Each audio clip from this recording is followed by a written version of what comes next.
October 21st, 1985. Brooklyn, New York.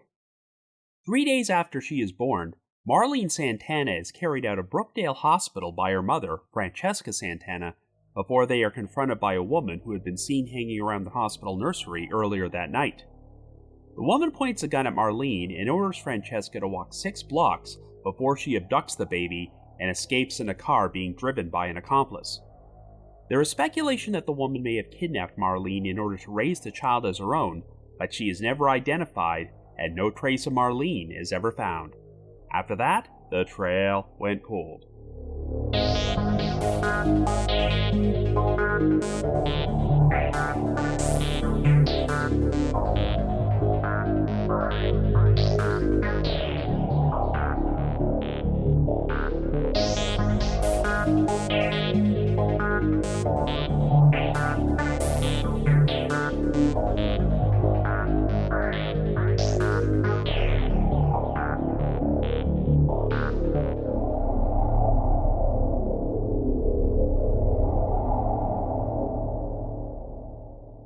Hello everyone, and welcome to our latest episode of The Trail Went Cold. I'm your host Robin Warder, and on this episode, we're going to be exploring a pair of unsolved cold cases involving missing infants: the 1985 disappearance of Marlene Santana and the 1944 disappearance of Laurence Harding Jr. In addition to both being featured on Unsolved Mysteries, one other sad detail that both these cases have in common is that there are no existing photographs of the two babies, as Marlene Santana was abducted only 3 days after she was born, and Laurence Harding Jr. disappeared over 80 years ago. Marlene was being carried out of the hospital by her mother, Francesca Santana, before they were confronted by an unidentified woman who abducted Marlene at gunpoint and fled the scene in a vehicle being driven by an accomplice. Only a few hours earlier, Francesca had interacted with this same woman in the hospital nursery, and she seemed to take a special interest in Marlene, which could indicate that she wanted to steal the child and raise her as her own. The story of Laurence Harding Jr. is an even more unusual one, as he was abducted from his baby carriage by 2 teenage girls, but even though his parents soon received a phone call from someone who promised to return him, Laurence was never found. Over 40 years later, Laurence's younger brother, Jeffrey Harding, got access to the original FBI file about the case and learned that in the days following Laurence's abduction, a teenage girl had supposedly handed over a baby to an older woman at a Chicago train station before she took off. This woman then hopped on a train to St. Louis and told 2 porters that she was planning to take the child to the town of Magnolia, Arkansas, if anyone wanted to claim him. Unfortunately, this lead didn't pave the way to Laurence's recovery, but it also gave his family hope that he could have been raised by a loving family and was still alive somewhere, completely unaware of who he really was. Over the past several years, DNA testing and genetic genealogy have led to the resolution of a number of cold cases involving abducted infants, and more often than not, it turned out that they had been raised under a false identity. The same thing may very well have happened to Marlene and Laurence, but this has never been conclusively proven, so we're going to discuss both cases on today's episode.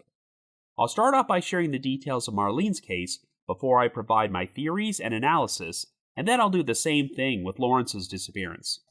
However, before we get started, just a quick reminder that The Trail Went Cold is a weekly podcast, which is currently available for download on several platforms, including Apple Podcasts, Spotify, Amazon Music, YouTube Music, Podcast Addict, and more. So if you like this podcast, be sure to subscribe to it, and please leave us a rating or review on any of those sites to help spread the word. The Trail Went Cold is on Patreon, so if you would like to learn how to support the show, please visit our page at patreon.com/thetrailwentcold. For as little as $1 a month, you can garner access to exclusive rewards, including stickers and thank you cards, early access to episodes, and bonus content, as our Patreon page has around 80 exclusive bonus episodes in our archives, which are not available on our regular feed. So with all that out of the way, let us now start off by exploring the disappearance of Marlene Santana.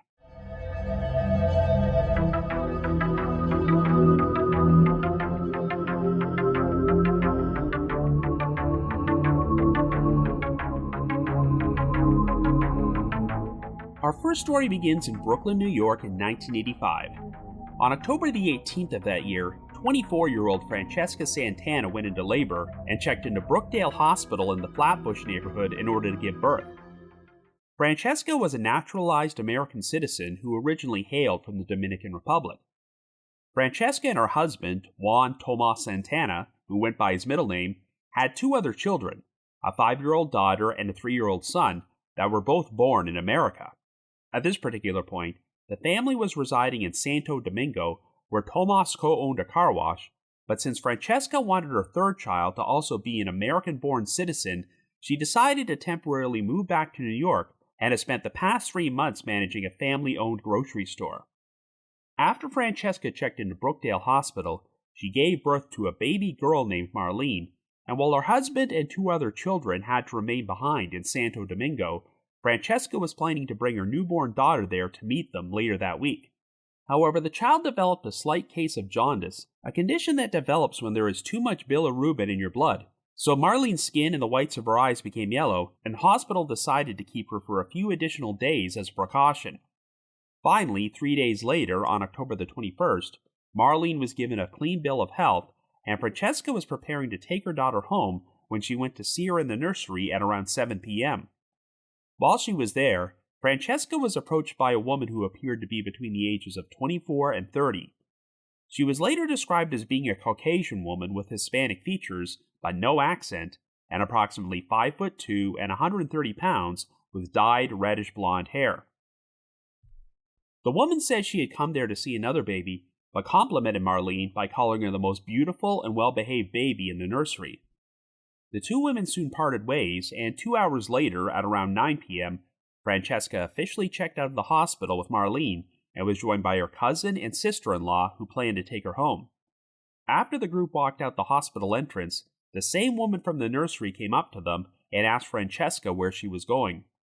She spoke in an aggressive tone and said she had been waiting there all day, but when Francesca told her they were going home, the woman suddenly pulled out a gun. She then pointed it directly at Marlene's head and threatened to shoot the baby if Francesca did not do exactly as she said. The woman ordered the group to walk down the street away from the hospital, and they complied. They walked about 6 blocks until she finally told them to stop at a deserted junkyard at the corner of Ditmars Avenue and Chester Street. The woman kept her gun pointed at Marlene and demanded that Francesca hand over the baby, and she reluctantly did so. She also grabbed a pink gift bag from Francesca, which had been provided to her by the hospital and contained baby powder and disposable diapers. While all this was going on, a white 1976 Chevrolet Malibu with red lettering on the door pulled up to the curb, and the woman took Marlene and climbed into the vehicle before it sped away. Francesca immediately contacted the New York City Police Department and told them about what happened, so a massive search effort was launched for Marlene. At the time she was abducted, Marlene had been wrapped in a blue, pink, and yellow swaddling blanket with rabbits on it, so this information was released to the public in case anyone saw the blanket. Marlene also happened to suffer from metatarsus adductus, a common foot deformity in children that causes the front of their feet to turn inward, so they appear to be C-shaped when viewed from the bottom. Unfortunately, Francesca and her 2 companions were unable to catch the license number of the Chevy Malibu which picked up the abductor, and they did not get a look at the driver either, but investigators suspected that the vehicle may have been an unlicensed taxicab. Believe it or not, it turned out that another baby had been abducted from a New York City hospital less than 48 hours before Marlene was stolen. This particular victim was 2-month-old Christopher Morgan, who was undergoing treatment for a stomach ailment at the Columbia Presbyterian Medical Center in Upper Manhattan. But sometime after 1 a.m. on October the 20th, Christopher was discovered to be missing from his room, and while he appeared to be the victim of an abduction, no eyewitnesses saw it. On October the 22nd, the day after Marlene's disappearance, a newborn baby girl was discovered inside a dumpster at the corner of Green Avenue and Cumberland Street in the Crown Heights section of Brooklyn. She was wrapped in a plastic bag and had been placed inside a blue tote bag, and while she appeared to have a resemblance to Marlene, a footprint check confirmed that it was not her. I was unable to find out if this deceased newborn was ever identified, but thankfully, there would soon be a resolution in Christopher Morgan's case.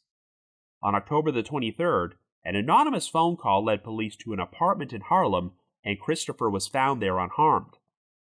The apartment belonged to 27-year-old Toni Reed, a mother of 3 other children who had recently been pregnant, but it turned out that 10 days before Christopher went missing, she had checked into the hospital and suffered a stillbirth.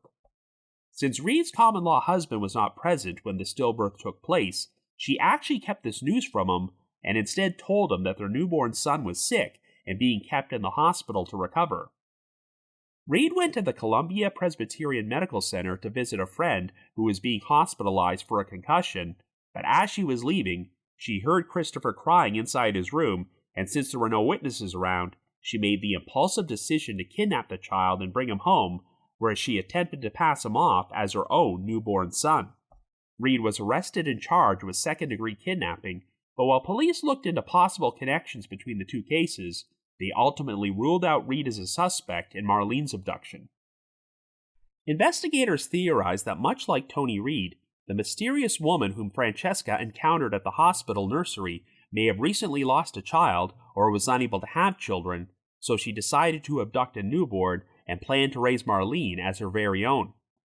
They looked into several women from the area who had experienced miscarriages or stillbirths shortly before Marlene's disappearance, but could not find anyone who stood out as a potential suspect.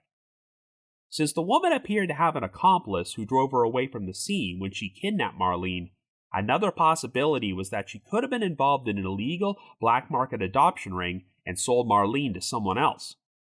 While a public plea was sent out for the woman to do the right thing and return Marlene, there was no response.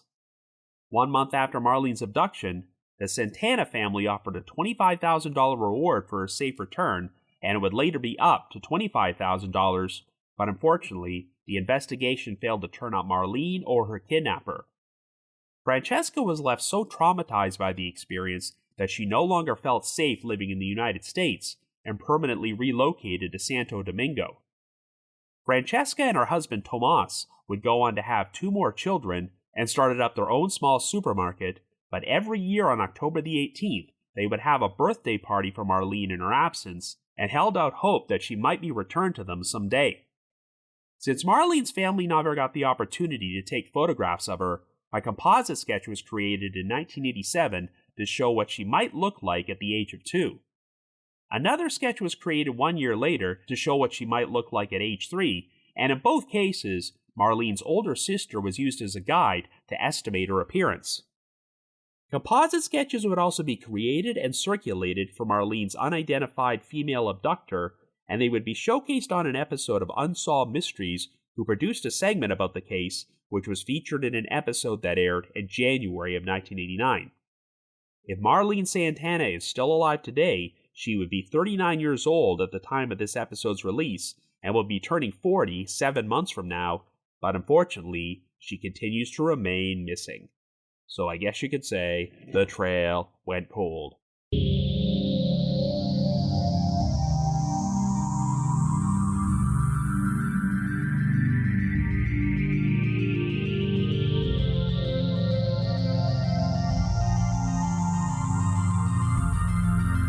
So the abduction of newborn babies is obviously a horrible and tragic crime, but what sets them apart from other missing persons cases and provides a possible silver lining is that there's a better than average chance that the victim will eventually be found alive. It's not often that someone will go to the trouble of stealing a baby just for the express purpose of committing murder, as their motive will often be to sell the child on the black market or raise the child as their very own. In either scenario, when the kidnapped child reaches adulthood, they have zero idea that they were stolen from their birth family and are living under a false identity.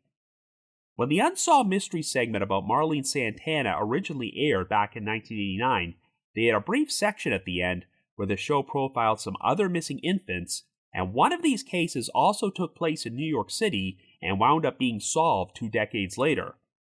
On August 4th, 1987, only 19 days after she was born, Carlina White was abducted from the Harlem Hospital Center by a woman named Ann Petway, who was disguised as a nurse.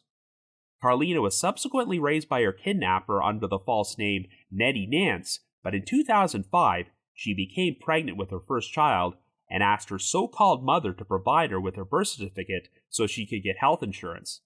Ann complied, but when Carlina attempted to use this birth certificate, she learned that it was forged. Carlina then confronted Anne, who admitted that she was not her biological mother, but claimed that Carlina's birth mother was a drug addict who had abandoned her, which is why Anne took care of her. However, Carlina eventually found her profile page at the National Center for Missing and Exploited Children website, and after putting two and two together, she decided to call their hotline. In January of 2011, it was announced that DNA profiling had officially confirmed that Nettie Nance was Carlina White, so she was finally reunited with her birth family 23 and a half years after she was originally abducted. There are other documented cases of stolen infants being kidnapped and raised under a false identity before they are conclusively identified by DNA testing decades after the fact. This usually happens when the abducted child reaches adulthood and realizes that they don't seem to have much of a resemblance to their so-called family. Or, much like Carlina, they need to use their birth certificate to do something like get health insurance or apply for a job, and this causes the house of cards to collapse. For this reason, you should never lose hope that an abducted infant will eventually be found alive, particularly since we now have genetic genealogy which can allow the victim's true identity to be uncovered via DNA profiling.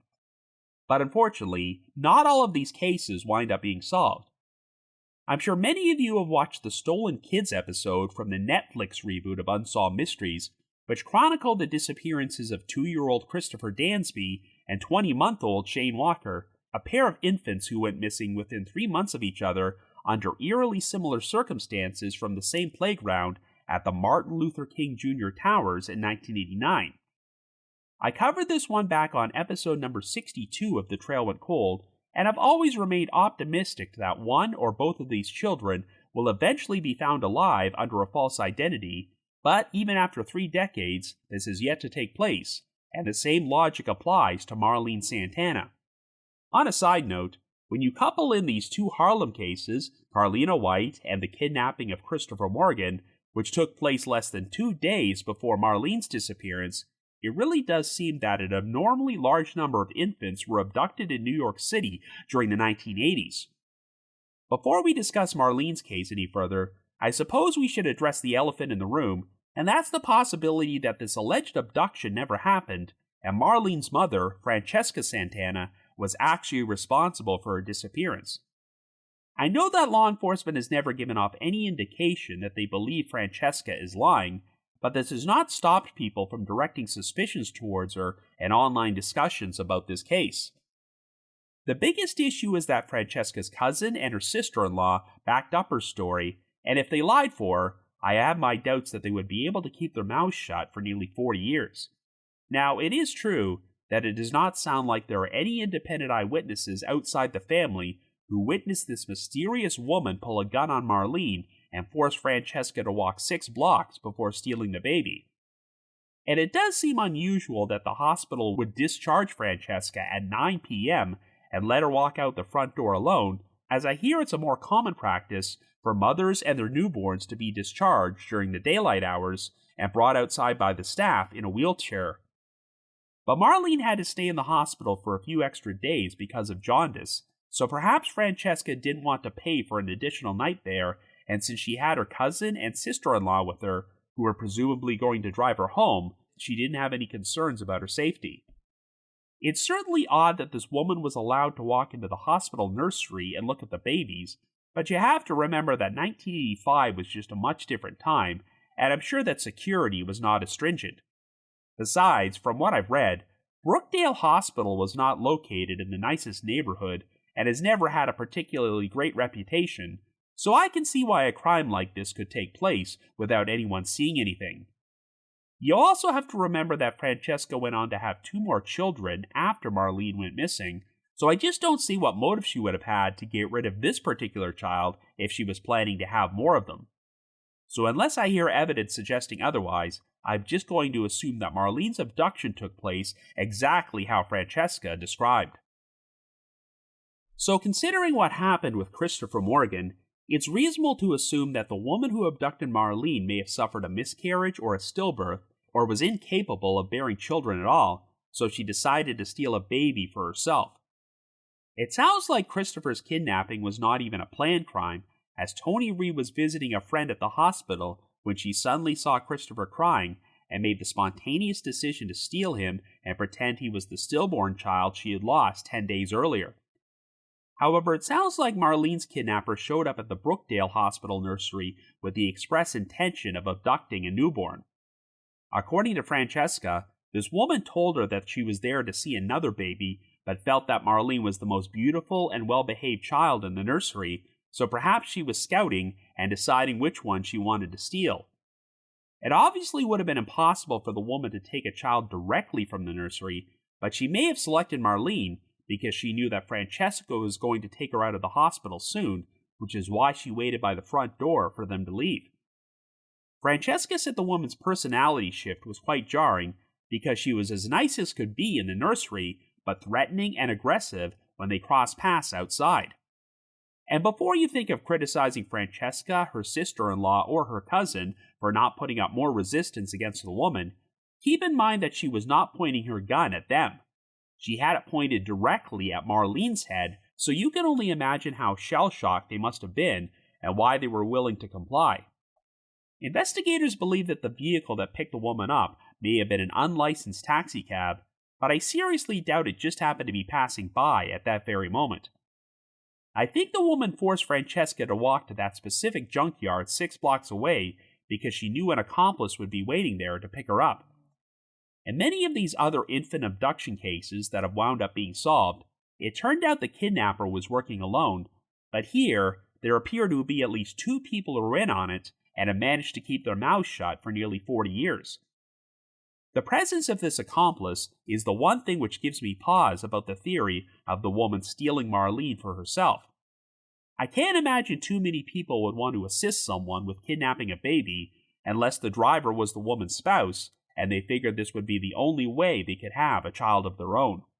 And since none of the witnesses caught a glimpse of the driver, we still don't even know if they were male or female. But I still do wonder if Marlene was abducted because the woman was planning to sell her off on the black market in some sort of illegal adoption. Some sources say that the woman was described as being Caucasian with Hispanic features and spoke without an accent, so if she suddenly turned up with a Dominican child and was trying to pass her off as her own, I think that would arouse some suspicion. Now, like I mentioned earlier, since Marlene was abducted only 3 days after she was born, her family never got to take any photographs, but composite sketches were created in 1987 and 1988 to show what she might have looked like at the ages of 2 and 3, and another computer age-enhanced sketch was created in 2010 to show what she might have looked like if she was still alive and 25 years old at that time. But what I find odd is that 2 different composite sketches were also created for the female abductor in 1987 and 1988, and they look quite a bit different from each other and do not even appear to be the same person.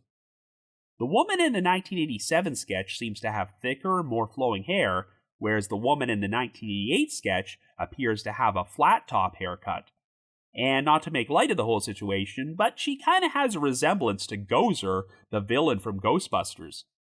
I'm not sure if I should read too much into the different sketches, or consider the possibility that law enforcement may have received additional information which prompted them to revise the second sketch a bit.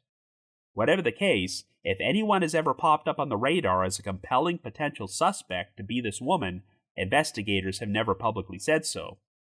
Some people might find it suspicious that Francesca returned to the Dominican Republic while Marlene was still missing, but you have to remember that the Santana family was technically living there at the time, as Francesca only temporarily returned to the U.S. so that Marlene could be born there and attain birthright citizenship. Given the painful memory surrounding what happened, I can totally understand Francesca believing that New York was no longer a safe place to raise her children and why she elected to remain in Santo Domingo. But unfortunately, ever since the Unsolved Mysteries segment aired in 1989, I've heard nothing about the Santanas and whether or not they are still residing in the Dominican Republic. I also have no idea if they ever submitted samples of their DNA to law enforcement or into any genealogy databases, but obviously, that would be the best chance they have of this case ever being solved. We could potentially see the same thing happen with Marlene Santana as it did with Carlina White, as she could reach the point where she feels like there's something off about her life and start wondering if she might be a missing child. If Marlene or someone related to her decides to enter their DNA into a genealogical database, there could potentially be a genetic match to her birth family someday. I definitely think there is a better than average chance that Marlene is still alive today, completely oblivious to the fact that she was raised under a false identity, but we can always hold out hope that the truth will be uncovered someday. Until then, if you happen to have any information about the disappearance of Marlene Santana, or you think it might be Marlene herself, please contact the New York City Police Department Missing Persons Squad at 212-694-7781. That's 212-694-7781. And now let's move on to our next case. Our second story begins in Chicago, Illinois in 1944, and our second victim is a 10-week-old African-American infant named Laurence Harding Jr.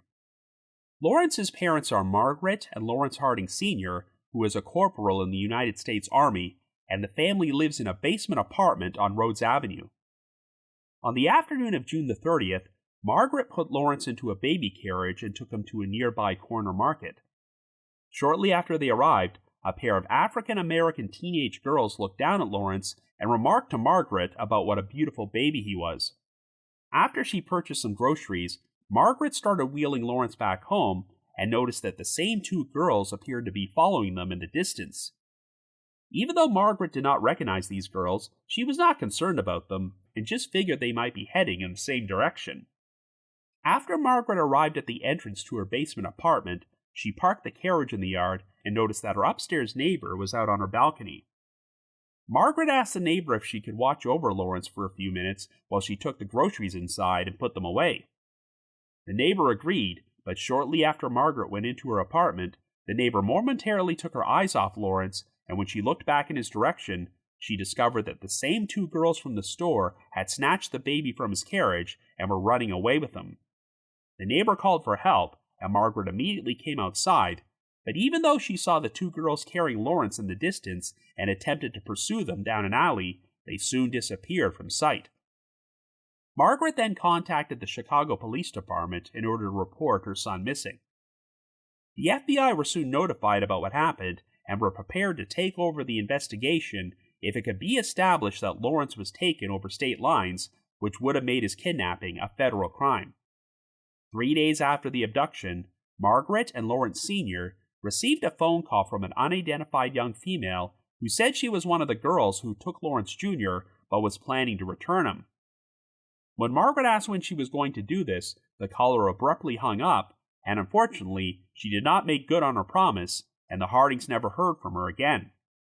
On July the 9th, Margaret published a plea to the kidnappers in the personal ads section of the Chicago Tribune, which read, quote, "Whoever has our baby, his life is endangered, as he has a special diet, medicines, doctors. Please return him for his sake. No questions asked. Corporal and Mrs. Laurence A. Harding." End quote. Indeed, at the time of his abduction, Laurence had a milk bottle in his carriage containing a special diet that a child specialist had placed him under, but his kidnappers left the bottle behind. Unfortunately, the Chicago PD and the FBI had no luck tracking down Laurence or his abductors, and the investigation was called off after 4 weeks. The following year, Laurence Sr. and Margaret attempted to overcome this tragedy by having another baby boy named Jeffrey, but they initially decided not to tell him anything about Laurence Jr.'s kidnapping. However, in 1953, when he was 8 years old, Jeffrey started getting taunted at school about a missing brother he never knew. When Jeffrey returned home, he asked his mother about this, so Margaret finally told him the full story about Laurence. She even pulled out a scrapbook containing old newspaper clippings about the investigation into his kidnapping. When he reached adulthood, Jeffrey decided that he wanted to perform his own search for his brother and sent in a Freedom of Information Act request for the FBI's original case file. Jeffrey finally received the file in August of 1986, but when he read through it, he learned about an intriguing lead that his family had never been told about. It turned out that during the original investigation, the FBI had interviewed George Hill and Charlie McCall, a pair of railroad porters who worked at St. Louis Union Station in Missouri, and claimed they had an unusual encounter with a middle-aged woman on July 4th, 1944, 4 days after Laurence's abduction. According to the two porters, the woman was carrying an African-American baby boy and told them that she had just arrived on a train from Chicago Union Station. She said she had been waiting to board the train on the platform when she was approached by an African-American teenage girl who was carrying the baby and asked the woman if she could hold him while she used the restroom. The woman agreed to the request, but by the time the train was ready to leave, the girl had not returned.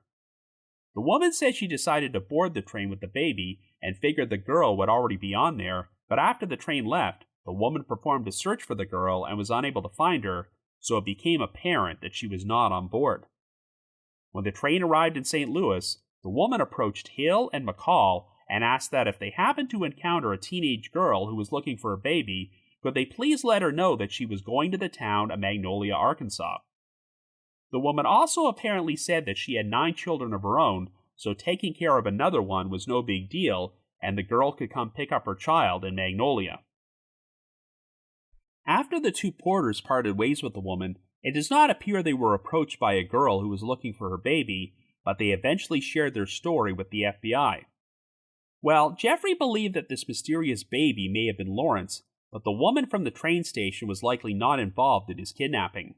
Instead, he felt that one of Laurence's kidnappers may have decided to abandon him by handing him over to the woman, who was nothing more than a good Samaritan that took the reins and decided to take care of the child until he could be returned to his family.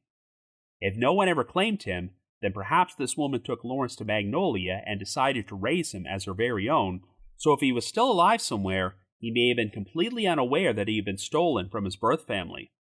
Jeffrey hired the services of a private investigator named Paul Rigsby, who proceeded to travel to Magnolia. Even though Rigsby searched through town records and interviewed a number of local residents, he failed to turn up any promising leads and was unable to figure out who this woman might have been or if Laurence had ever lived in the town. The case would be featured on an episode of Unsolved Mysteries which aired in March of 1990.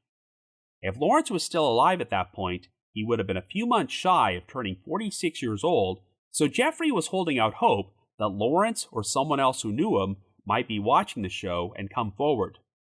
Well, unfortunately, this did not pave the way to Laurence's recovery, and his mother, Margaret, died only a few years later in 1993 at the age of 73. As for Laurence Harding Sr., he passed away in 2013 at the age of 98. If Laurence Harding Jr. is still alive today at the time of this episode's release, he would be just under 81 years old, but sadly, his fate continues to remain an unsolved mystery. So I guess you could say, the trail went cold.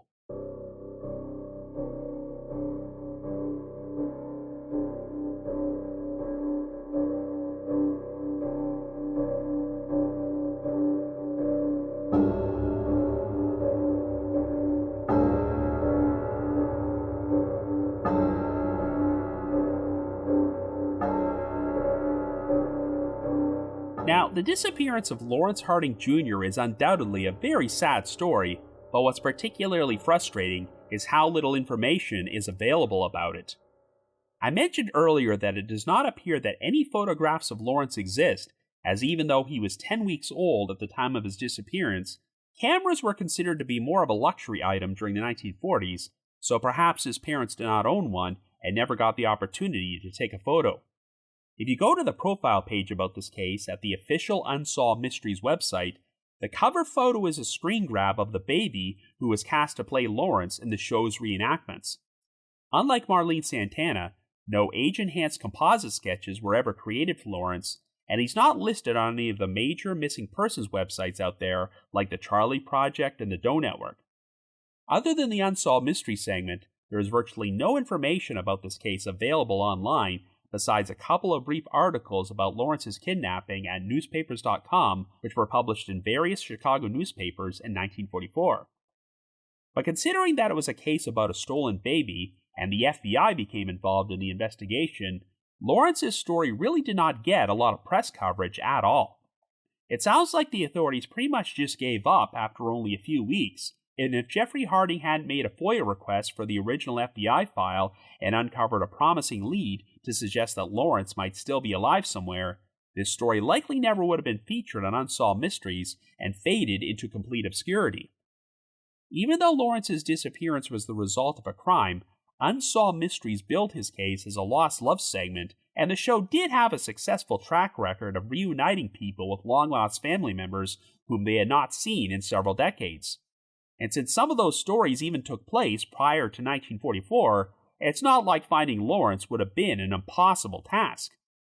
At the beginning of the segment, Robert Stack even brought up the possibility of Laurence himself watching the show at that very moment, and within the next few minutes, making the shocking discovery that he was kidnapped and had two parents and a younger brother out there who were looking for him.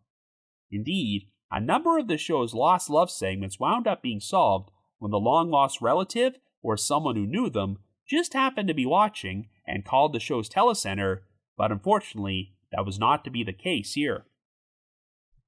There have not been any developments in this case since it aired on television 3 decades ago, and both of Laurence's parents have since passed away.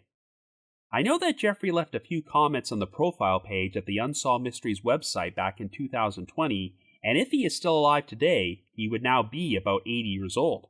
But unfortunately, I have no idea if Jeffrey has ever uploaded his DNA to any genealogy websites, because that would be his best chance at finding out what happened to his brother, even if Laurence is already deceased.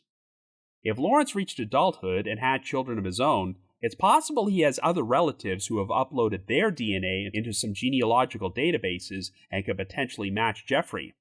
While that might seem like a long shot, the oldest case featured on The Trail Went Cold that wound up being solved involved another infant who was abducted in Chicago. 7.5 years ago, back on episode number 41, I covered the disappearance of 2-year-old Mary Agnes Maroney, who was kidnapped from her family's home by a woman posing as a social worker in May of 1930.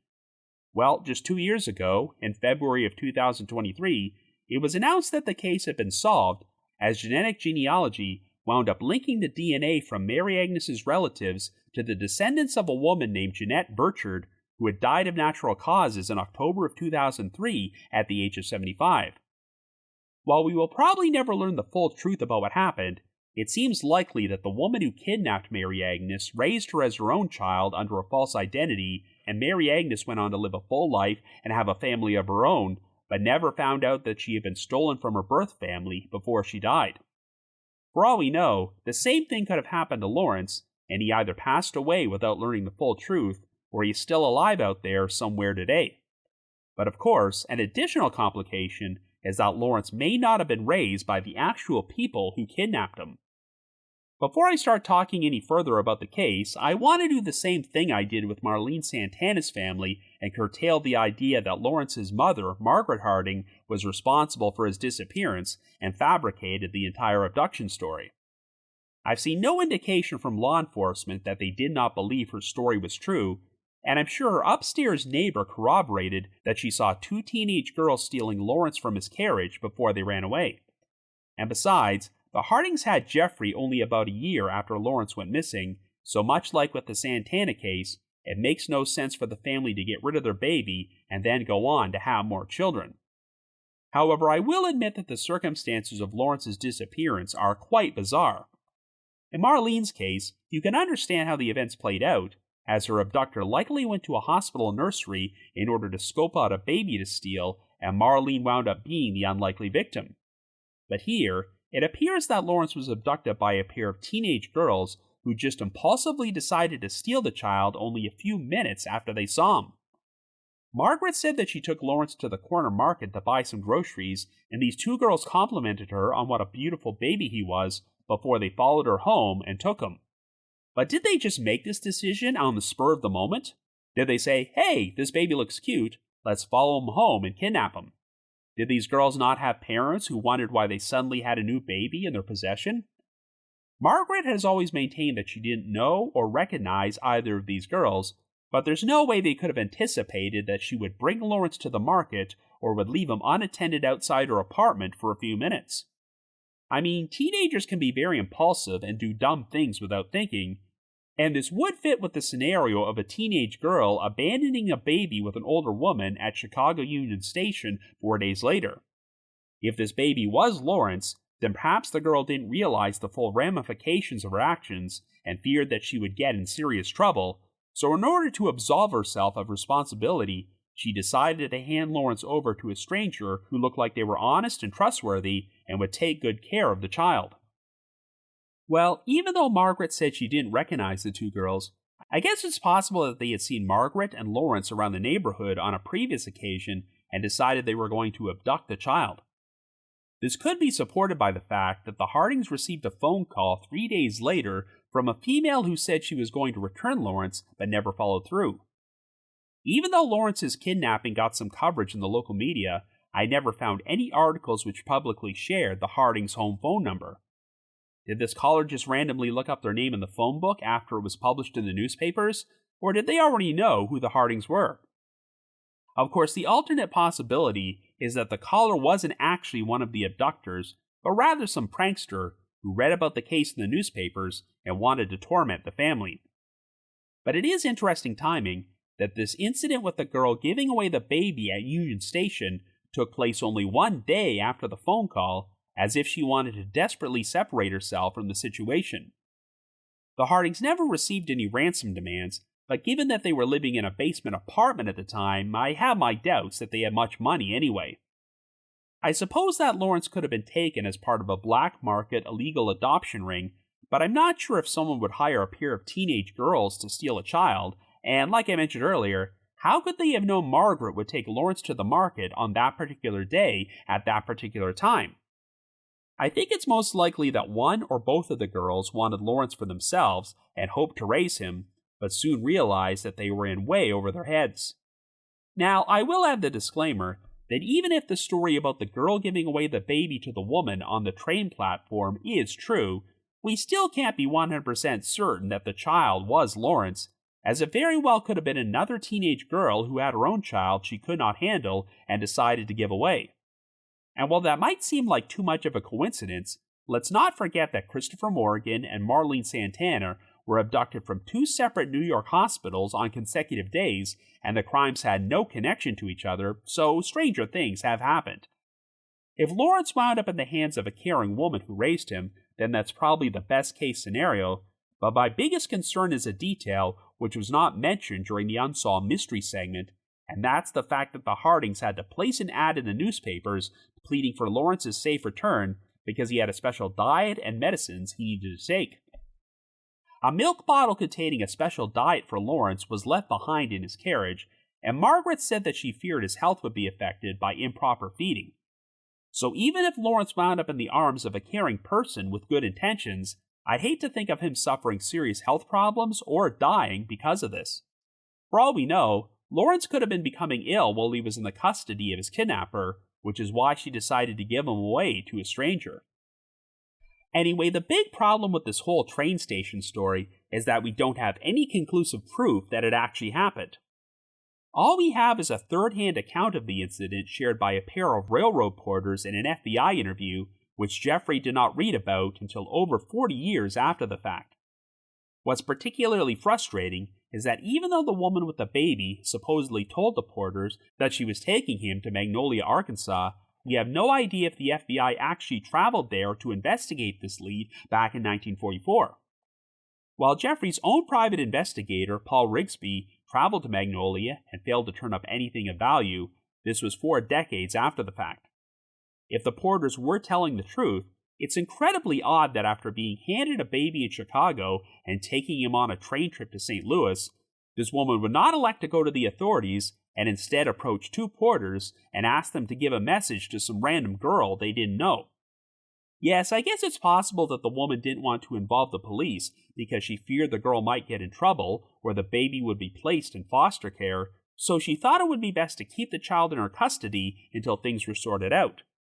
But as far as I can tell, the woman never provided her name, phone number, or address, and only said that she could be found in Magnolia. Even if the porters found the girl and passed along the woman's message, how would the girl know how to get in touch with her? The woman also said she had 9 children of her own, and Magnolia is a town that only would have had a population of between 5,000 and 6,000 people at that time. If a resident with 9 children suddenly showed up there with a new baby, I'm sure a number of the town's residents would have noticed, though whether anyone would still have any information to share when they spoke to Paul Rigsby over 40 years later is up for debate. I mean, for all we know, maybe the FBI already traveled to Magnolia in 1944 to investigate this lead and found it to be a dead end. However, it's worth mentioning that even though the woman said she was traveling to Magnolia, it does not sound like she specifically said that she'd lived there. For all we know, perhaps she lived in Chicago and just went to Magnolia to visit family or friends before she took the baby and returned back home. Like I mentioned earlier, Laurence's kidnapping did not get all that much coverage in the Chicago media, so it's not implausible that the woman may not have heard about it or figured out that Laurence was the baby in her possession. And in a large city, this woman suddenly acquiring another child may not have raised as many eyebrows. Jeffrey always believed that if this woman did take possession of Laurence, she was nothing more than a good Samaritan trying to help someone else and had no involvement in his abduction. And if she was a caring person with 9 other children, then it definitely would have benefited Laurence to wind up with someone like her rather than a pair of teenage girls who had no idea what they were doing. I do hope that Laurence went on to live a long, happy life and is still alive today at the age of 80. If he has already passed away and is buried somewhere under a false identity, here's hoping that the DNA belonging to Jeffrey or someone else with a genetic connection to the Harding family has been entered into a genealogical database somewhere and will wind up being linked to Laurence someday. As we've seen with the Mary Agnes Maroney case, DNA has ensured that no case, no matter how old, is completely unsolvable. So if by chance you happen to have any information about the disappearance of Laurence Harding Jr., please contact the appropriate authorities. But if you have your own thoughts about what happened, feel free to leave me a comment or send me an email to robin.warder@icloud.com. That's robin.warder@icloud.com. Another reminder that The Trail Went Cold is on Patreon, so please visit patreon.com/thetrailwentcold to learn how you can support our podcast and become eligible for some pretty neat rewards. Over the course of 7 years, our Patreon page has released over 80 exclusive bonus episodes, which are all currently available in our archives for our patrons in tiers 2 and 3. This past month, I released an episode which is a bit reminiscent of today's 2 cases, as it covers the bizarre story of Monica LeBeau, who discovered that the couple who raised her during her childhood were not actually her birth parents, and began to suspect that she had been abducted from her real family. I've also dropped an exclusive bonus episode from my spin-off podcast, The Path Went Chilly, in which myself and one of my co-hosts, Jules, discuss the 1980 murder of Sherry Jarvis, a victim who was formerly known as the Walker County Jane Doe. And for our patrons in Tier 3, I've recorded another new audio commentary track, which can be played over a classic episode of Unsolved Mysteries, and we now have over 70 of these commentary tracks in our archives. I'd also like to give a shout out to our most recent listeners who have signed up with us on Patreon this week, and they are Anthony C., Trevor K., Maria Jane L., and Matthew D. Thank you all so much for your support.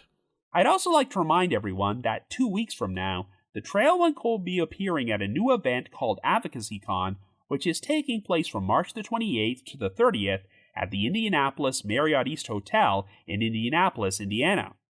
It's being put together by fellow podcasters Eric from True Consequences and Melissa and Whitney from Navigating Advocacy, and is intended as a platform for the families of missing and murdered victims.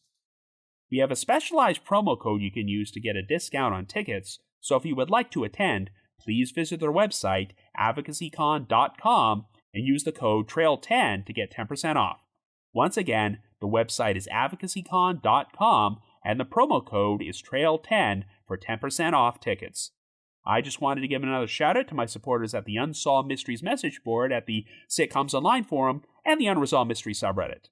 I need to provide a big thanks to Miguel Foote, who edits and assembles this podcast together for me, and Vince Nitro, who composes the eerie music you hear on every episode. If you haven't already, you can like us on Facebook, follow us on Twitter and Instagram, or leave us a rating or review on Apple Podcasts, Spotify, Amazon Music, YouTube Music, Podcast Addict, whatever your favorite podcasting platform is. So have yourselves a great week and join us next Wednesday for another brand new episode of The Trail Went Cold.